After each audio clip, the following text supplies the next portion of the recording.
Hey guys, welcome back to my video. இன்றைக்கி நம்ம வீடியோவில் கந்த சஷ்டி விரதம் டே 2 அதை பார்க்க போகிறோம்.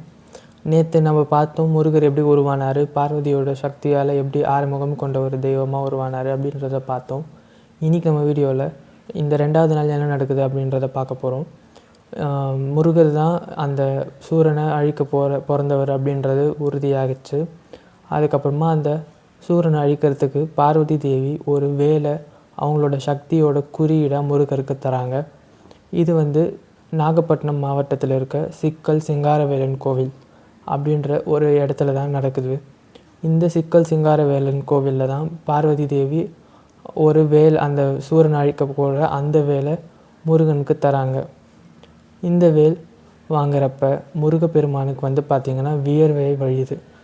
அதாவது அந்த சூரனை அழிக்கக்கூடிய அந்த தீர்மானத்தின் வெளிப்பாடாக முருகர் உடம்புலேருந்து வியர்வை வழியுது. இது இன்றைக்குமே அந்த சிக்கல் சிங்காரவேலன் கோவிலில் இருக்க அந்த முருகப்பெருமானோட சிலையிலிருந்து இன்றைக்குமே வியர்வை வந்துட்டு இருக்குது.